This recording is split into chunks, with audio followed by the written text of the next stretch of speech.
Halo adik-adik, selamat pagi. Selamat berjumpa kembali dalam pelajaran agama Katolik dan budi pekerti. Saya berharap adik-adik semua tetap sehat, tetap belajar, tetap bersyukur, dan tetap berdoa. Jangan lupa berdoa dan bersyukur.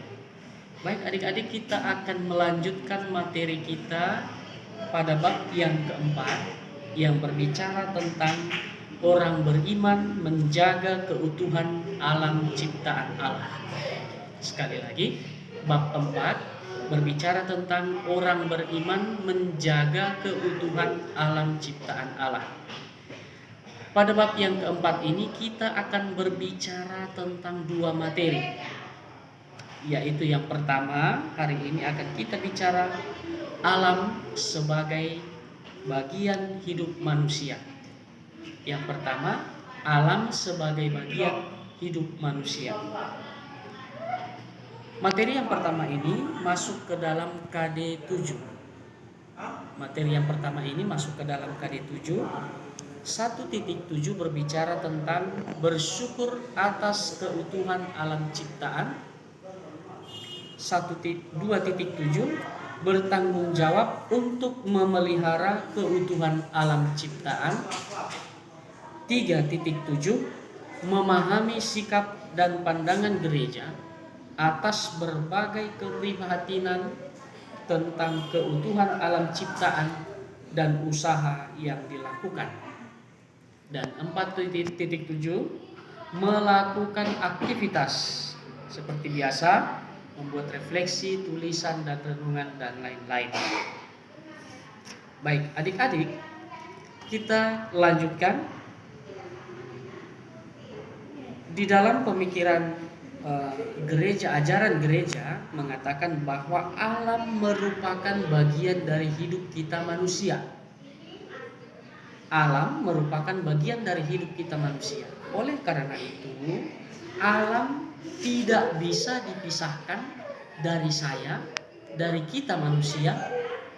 Dengan kata lain, alam dengan kita manusia adalah satu. Untuk itu perlu untuk menjaga, melestarikan, memelihara alam ciptaan.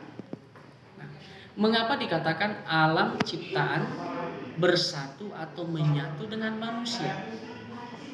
Yang pertama, bahwa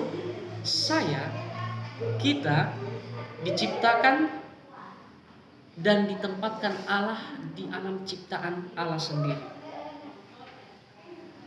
Adik-adik, kita baca.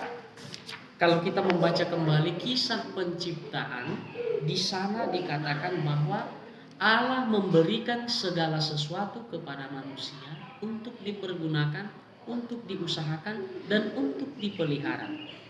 Dengan kata lain, Allah tidak menciptakan kita manusia tanpa ada apa-apa. Artinya Allah menciptakan kita, sudah ada ikan, sudah ada air laut, sudah ada daratan, sudah ada tumbuhan, sudah ada hewan. Itu semua untuk kita manusia. Tanpa itu semua maka kita tidak mungkin hidup. Maka dapat dikatakan bahwa alam dengan kita manusia adalah satu. Nah adik-adik, coba kita baca kitab suci yang berbicara tentang hal ini, yaitu Kejadian bab 1 ayat 1 sampai dengan 25. Bunyinya demikian. Pada mulanya Allah menciptakan langit dan bumi. Bumi belum berbentuk dan kosong. Gelap gulita menutupi samudera raya, dan roh Allah melayang-layang di atas permukaan air. Berfirmanlah Allah, jadilah terang, lalu terang itu jadi. Allah melihat bahwa terang itu baik, lalu dipisahkannyalah terang itu dari gelap. Dan Allah menamai terang itu siang, dan gelap itu malam. Jadilah petang dan jadilah pagi, itulah hari pertama. Berfirmanlah Allah, jadilah cakrawala di tengah segala air, untuk memisahkan air dari air. Maka Allah menjadikan cakrawala, dan ia memisahkan air yang ada di bawah cakrawala itu dari air yang ada di atasnya. Dan jadilah demikian. Lalu Allah menamai cakrawala itu lagi. Jadilah petang dan jadilah pagi. Itulah hari kedua. Berfirmanlah Allah, hendaklah segala air yang di bawah langit berkumpul pada satu tempat, sehingga kelihatan yang kering. Dan jadilah demikian. Lalu Allah menamai yang kering itu darat, dan kumpulan air itu dinamainya laut. Allah melihat bahwa semuanya itu baik. Berfirmanlah Allah, hendaklah tanah menumbuhkan tunas-tunas muda, tumbuh-tumbuhan yang berbiji, segala jenis pohon, buah-buahan yang menghasilkan buah yang berbiji, supaya ada tumbuh-tumbuhan di bumi. Dan jadilah demikian. Tanah itu menumbuhkan tunas-tunas muda, segala jenis tumbuh-tumbuhan yang berbiji, dan segala jenis pohon-pohonan yang menghasilkan buah yang berbiji. Allah melihat bahwa semuanya itu baik. Jadilah petang dan jadilah pagi. Itulah hari ketiga. Berfirmanlah Allah, jadilah benda-benda penerang pada cakrawala untuk memisahkan siang dan malam. Biarlah benda-benda penerang itu menjadi tanda yang menunjukkan masa-masa yang tetap dan hari-hari dan tahun-tahun. Dan sebagai penerang pada cakrawala, biarlah benda-benda itu menerangi bumi. Dan jadilah demikian. Maka Allah menjadikan kedua benda penerang yang besar itu, yakni yang lebih besar untuk menguasai siang dan yang lebih kecil untuk menguasai malam, dan menjadikan dua bintang-bintang. Allah menaruh semuanya itu di cakrawala untuk memenuhi bumi, dan untuk menguasai siang dan malam, dan untuk memisahkan terang dan gelap. Allah melihat semuanya itu baik. Jadilah petang dan jadilah malam. Itulah hari keempat. Berfirmanlah Allah, hendaklah dalam air berkeriapan makhluk-makhluk hidup, dan hendaklah burung-burung berterbangan di atas bumi melintasi cakrawala. Maka Allah menciptakan binatang-binatang laut yang besar dan segala jenis makhluk hidup yang bergerak, yang berkeriapan dalam air, dan segala jenis burung yang bersayap. Allah melihat semuanya itu baik. Lalu Allah memberkati semuanya itu. Firman-Nya, berkembang biaklah dan bertambah banyaklah, serta penuhilah air dan dalam laut. Dan hendaklah burung-burung di bumi bertambah banyak. Jadilah petang dan jadilah pagi. Itulah hari kelima. Berfirmanlah Allah, hendaklah bumi mengeluarkan segala jenis makhluk yang hidup, ternak dan binatang melata, dan segala jenis binatang liar. Dan jadilah demikian. Allah menjadikan segala jenis binatang liar dan segala jenis ternak dan segala jenis binatang melata di bumi. Allah melihat bahwa semuanya itu baik. Demikianlah sabda Tuhan. Syukur kepada Allah. Baik adik-adik, itulah bacaan yang kita sudah dengarkan bersama dari kitab Kejadian yang berbicara tentang bagaimana Allah mengawali penciptaan langit dan bumi. Tadi dikatakan di awal bahwa Allah pertama-tama menciptakan langit dan bumi. Bumi belum berbentuk, masih kosong. Lalu Allah mulai menumbuhkan tumbuh-tumbuhan, ada air, ada ikan, ada hewan melata, ada burung-burung, dan ada penerang. Nah, untuk siapakah semuanya ini Allah ciptakan? Tentu untuk manusia. Nanti pada bacaan akan dilanjutkan kisah Kejadian bab 7, bab 3 ayat 17 sampai 19 yang berbicara demikian. Lalu firman-Nya kepada manusia ini, dengar. Lalu firman-Nya kepada manusia ini, karena engkau mendengarkan perkataan istrimu dan memakan dari buah pohon yang telah kuperintahkan kepadamu, jangan makan daripadanya, maka terkutuklah tanah karena engkau. Dengan bersusah payah engkau akan mencari rezekimu dari tanah seumur hidupmu. Semak duri dan rumput duri yang akan dihasilkannya bagimu, dan tumbuh-tumbuhan di padang akan menjadi makananmu. Dengan berpeluh engkau akan mencari makananmu sampai engkau kembali menjadi tanah, karena dari situlah engkau diambil, sebab engkau debu dan engkau akan kembali menjadi debu. Nah, itu tadi lanjutan membicarakan tentang bagaimana manusia ketika jatuh ke dalam dosa. Tetapi yang penting adalah bahwa alam ciptaan diciptakan oleh Allah bagi manusia.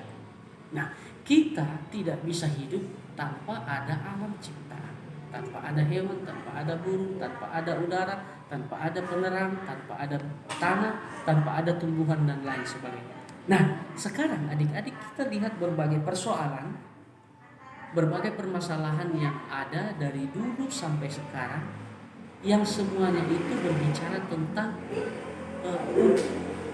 perbuatan-perbuatan manusia yang tidak menghargai, yang tidak memelihara, yang tidak melestarikan alam cipta.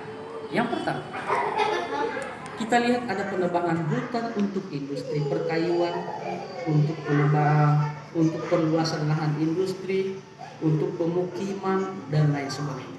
Ya, jadi kita sekarang macam seperti Kota Kupang. Dulu Kota Kupang tidak seperti itu. Dulu Kota Kupang itu adalah ditumbuhi banyak pepohonan. Tetapi semakin banyaknya penduduk, maka satu persatu pohon ditebang. Untuk pemukiman, untuk area industri, untuk berbagai macam kebutuhan. Bahkan ada yang menebang pohon untuk industri kayu supaya bisa dijual dan bisa mendapatkan uang. Nah, ini semua adalah perbuatan-perbuatan yang di satu sisi memang diperlukan oleh manusia untuk permukiman, tetapi di sisi lain ini juga akan merusak alam, karena semakin banyak pohon ditebang, maka semakin sedikit air yang tersedia di bumi kita, di tanah kita. Yang berikut, ketidakpedulian terhadap lingkungan yang ditunjukkan dengan tidak akan membuang sampah. Persoalan-persoalan yang kedua, baik dari Sabang sampai Merauke, dari Indonesia, dari Asia sampai Afrika, persoalan yang sama itu buang sampah sembarangan. Buang sampah sembarangan ini menjadi persoalan yang global, persoalan yang akut, persoalan yang sangat serius. Karena ketika saya dan siapa saja makan apa saja lalu buang sembarangan, lama-kelamaan itu semua akan menumpuk. Dan itu semua akan menimbulkan udara yang tidak sehat, dan tanah juga akan menjadi tidak sehat. Nah, ini persoalan-persoalan yang sangat serius, bahwa kita sadar atau tidak, kita sudah mencemari alam lingkungan kita. Yang berikut, pencemaran sungai, membuang limbah. Nah, pencemaran sungai ini sama dengan buang sampah tadi. Jadi orang buang sampah sembarangan di sungai sampai sungai tersendat, air tidak mengalir lagi, air kotor. Limbah juga dari pabrik-pabrik. Ya, beruntung kita di Kupang pabrik tidak seberapa, perusahaan tidak seberapa.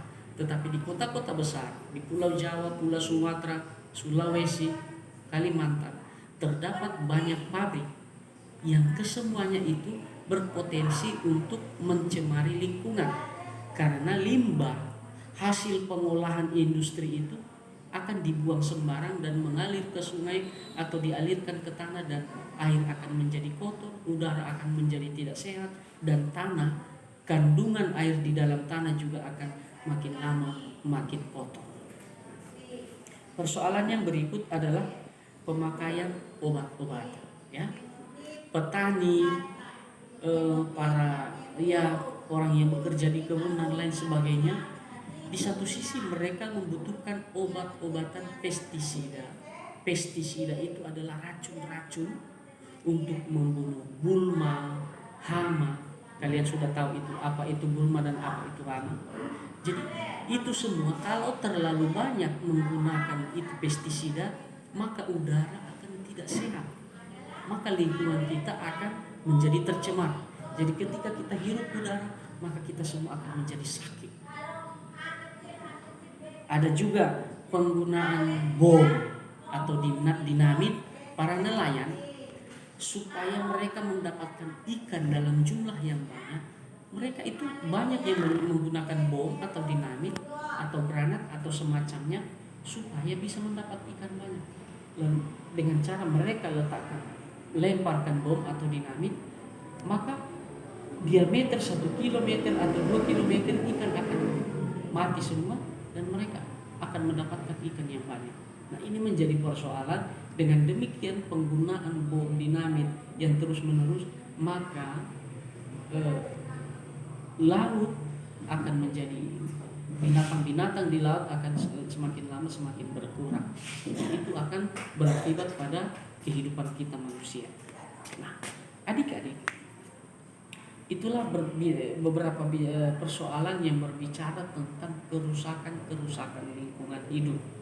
Belum lagi kalau adik-adik pernah dengar di Jawa Timur ada lumpur lapindo karena perusahaan yang selalu mengebor, bor, akhirnya bumi menjadi, tanah di bawah menjadi kosong dan lumpur keluar, sehingga hampir 1/4 Jawa Timur tergenang oleh lumpur lapindo.